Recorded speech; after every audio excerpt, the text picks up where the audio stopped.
So before we start, I want to clarify that you maybe heard about this theory or other similar theories before. These theories were made as soon as Deltarune Chapter 1 came out. The theory I'm talking about is that Sans from Undertale and Sans from Deltarune are the same characters. So some of you may call me Captain Obvious now, because you maybe don't know that Undertale and Deltarune are in different realities. Deltarune is not a sequel to Undertale, and I know most of you who clicked this video already didn't know that. But there are always people who just played one of the games and assume the other one plays in the same universe. So how was Sans able to get from one reality to the other, and why I think that this was Toby Fox's plan since the beginning. So we start with the game where we saw Sans for the first time, and that is of course Undertale.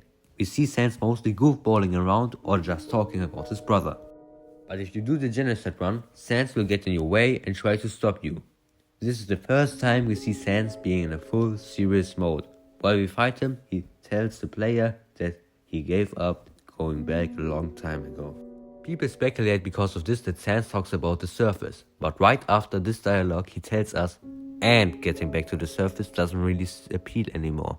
Meaning that Sans talks about going back somewhere else. I think Sans is referring about his homeworld, the Deltarune world, where he can't go back anymore. So why did Sans leave in the first place? We don't know how Deltarune is going to end. In the time where this video released, only chapters 1 and 2 came out. But let's look at the evidence we have. Like I showed before, Sans tells us a lot of things when we fight him. One thing he says is, "You can't understand how this feels. Knowing that one day, without any warning, it's all going to be reset." He refers here to his old world that had something similar happening to what the player is doing in Undertale.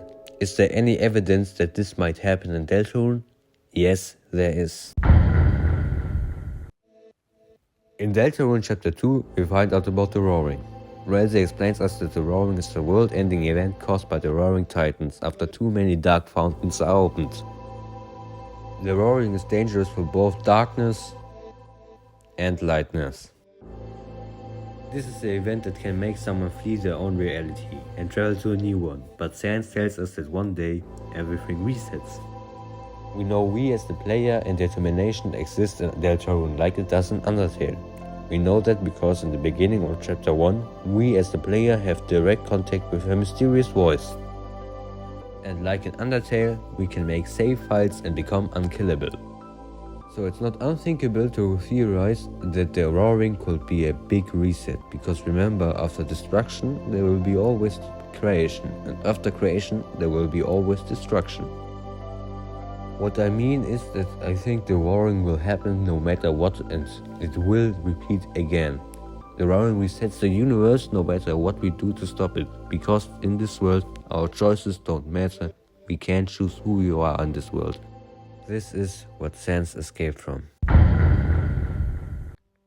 There's more evidence of Sans' past in Undertale, this time in the true pacifist run. While we fight Azrael, he shows us our friends who forgot about us. Everyone says stuff that we expect from them.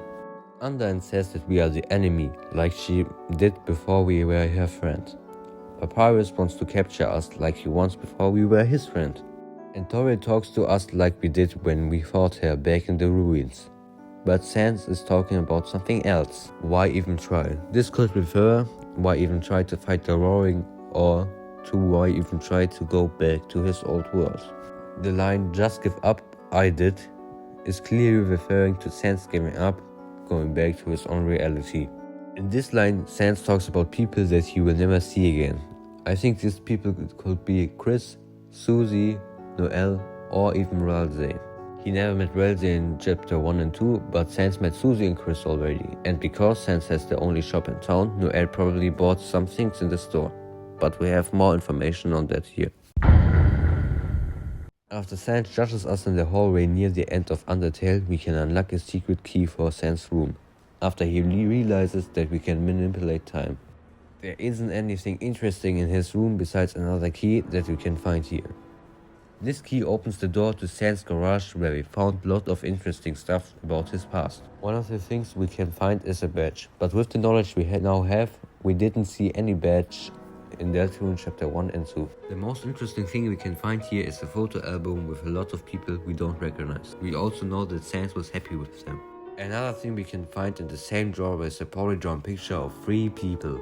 I think these 3 poorly drawn people are Chris, Susie and Noel, because these were one of the first characters Toby Fox designed for Deltarune, way before even considering making Undertale.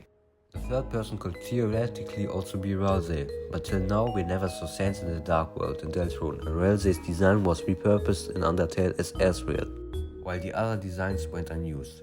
When we are done looking at the pictures, we notice something written on it. It says, "Don't forget," and the words "don't forget" got a special meaning in Deltarune. The song in the credits is titled "Don't Forget." The lyrics tell us something about growing shadows and low running light, and the promise that was made, and that is to don't forget.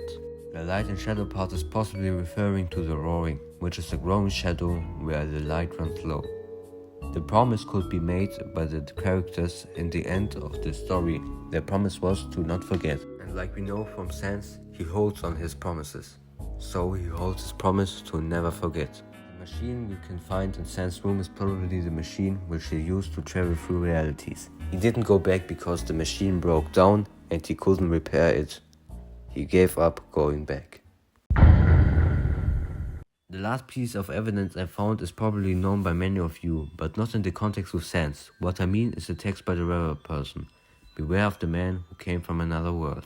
Many people connect this line with Gaster, but Dr. W.D. Gaster is from this world.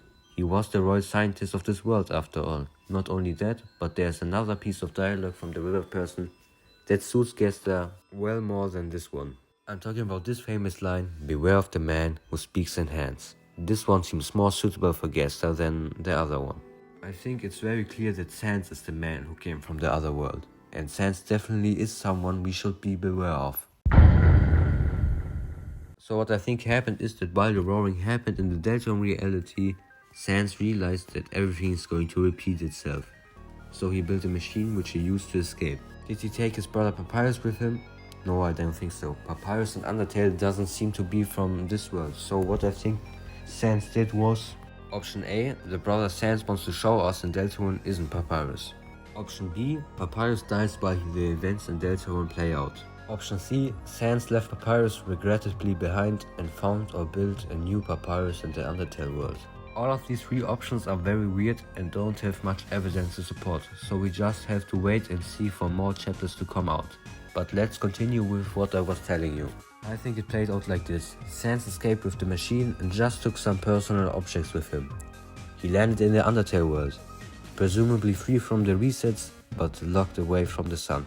He missed his home, so he tried to go back, but the machine was broken.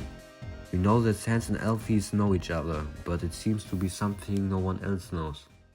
Wait, Elfies, I didn't know you knew Sans. Well, doesn't everybody?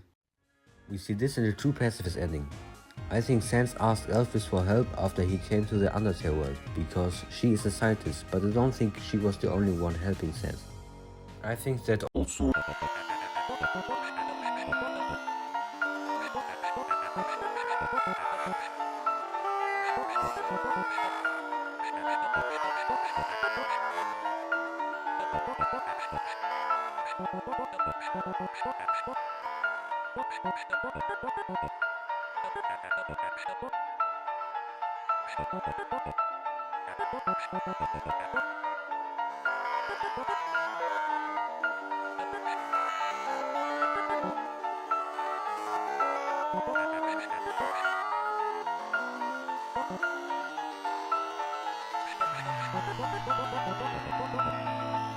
What do you two think?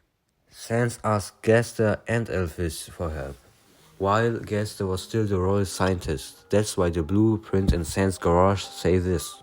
Blueprints. You can't read the symbols. They're written in... Or maybe it's just the handwriting. It looks like they relate to some kind of strange machine. The symbols are instructions from Gaster, and the bad handwriting are instructions from Elvis.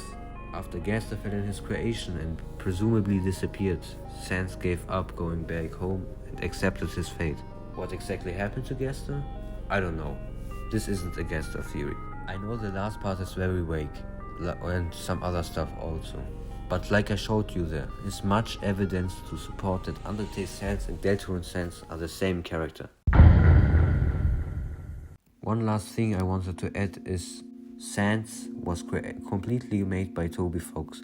So it's possible that Sans is a character that he designed for Deltarune way back before he didn't plan to make Undertale. After he didn't do Deltarune, he was working on Undertale, and he used Sans and gave him the backstory that only he understands, because he wanted to make a little mystery which has an answer, but it's unknown to the public. But now Toby Fox is working on Deltarune, and we may see the answer of the mystery that is behind Sans. Thanks for watching, and if you have more evidence for this to support this theory, or even have evidence to disprove this theory, please feel free to share them in the comments. And tell me if I should do more Deltarune or Undertale stuff.